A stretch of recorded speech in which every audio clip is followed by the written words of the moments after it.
can influence on the public policy, because we as a citizens has an organization. We can go with the government and demand something in a specific, something like we need it, something like we need to make our life better. Yeah, this is the first time.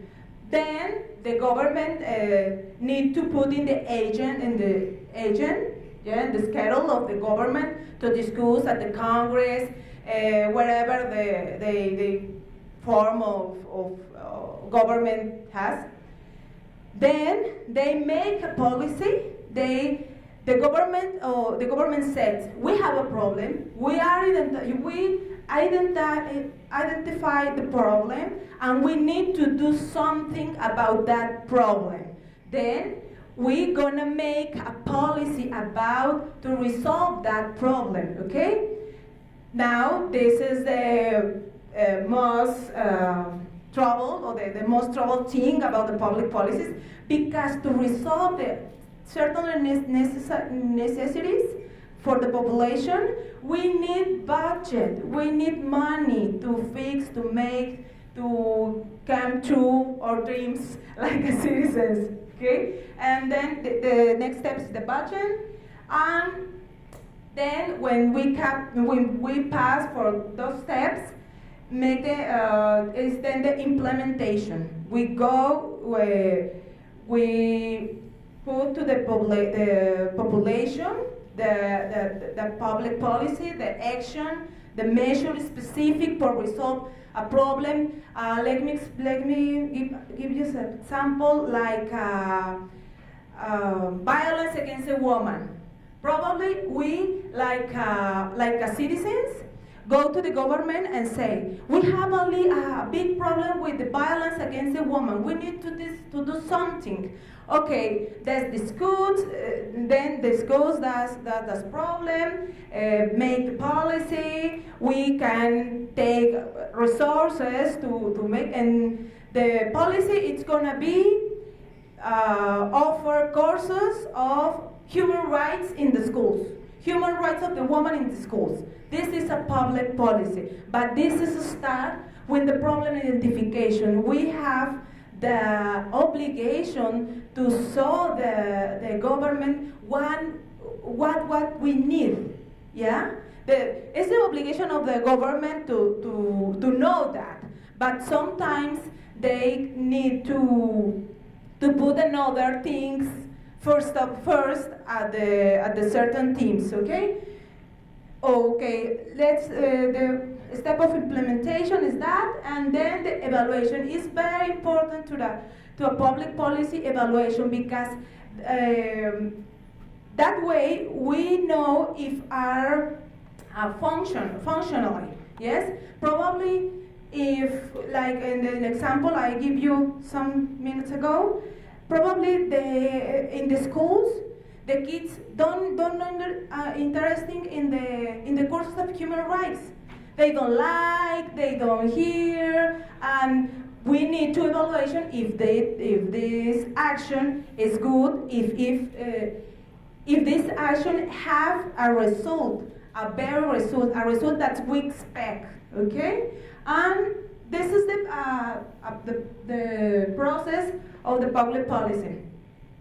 Okay, I'm gonna finish with this little scheme: is human rights, public policy, and the center is the dignity of human being. Yeah, if the public policy is focused on the dignity of the human beings, and the dignity of the population, the woman, the child, the man, whatever you can say, the public policy is gonna be successful. Yeah, it's gonna be successful. It's gonna be good for the population. That's how I think the human rights like a public policy, because the dignity is the center of this process. Yeah, and Thank you so much. You have a question? Thank you. Yes, If you have any questions, then you can ask. it's okay. Because my major is public policy actually, so I'm really interested in that. And one of my concentrations on international development policy, so really care about human rights, the human rights of women, children, and the poverty families, because a lot of times they actually don't have the access to employment. They don't have job and they cannot even like support them with their life. Yeah. So how did you look at do you think women has like a really good human rights law in Mexico? Because since you said country has a really high standard of the human rights for their citizens, but in practical it's different. So can you talk more about that? I think we have a lot of advantage and advance in this topic because the Mexicans vote, the women Mexicans vote in 1956. Yes, they can vote in 1966. 66. In the practical, in the real life, the woman in Mexico has so many rights to make true to implement tienen muchos derechos que se respetan. This human rights respect with all like all the countries we have problems. Yes, we have certain regions that the human rights doesn't respect just for the authority and because they're costumbres. Because they're customs. Yes, we have indigenous region where they sell to the girls for being married, yeah, because it's a huge problem because it's their their customs, and we are trying the government in the 2000, ¿cuánto fue la reforma de derechos humanos? 2006, 2011, 2011. In the year 2011, we have a major reform on our systems. In the Constitution says all the treaties, all the international treaties signed by Mexico and like the topic of human rights are obligated to for all the authorities to respect. They make a huge step in the human rights, the respect of the human rights, because we have a lot of rights in the Constitution and the first 29 articles of the Mexican Constitution.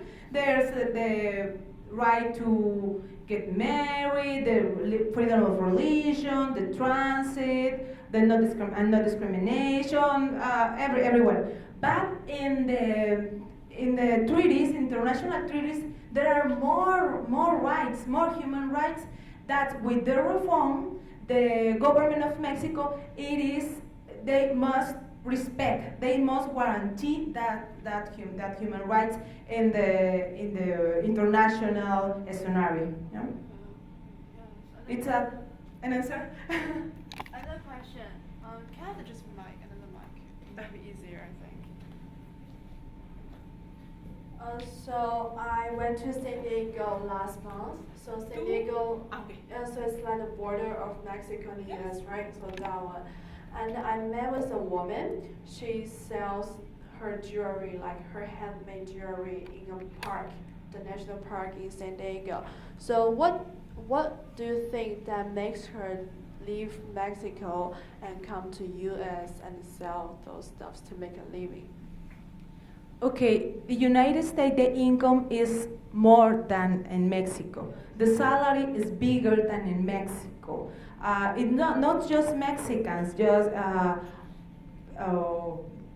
people from Guatemala, Honduras, Ecuador, also Central and South America go to the United States because they are looking for a better salary. If if you go to the Mexico, there are some people who lives in Mexico and works in United States because the salary is bigger. Yeah. Because I saw some Uber driver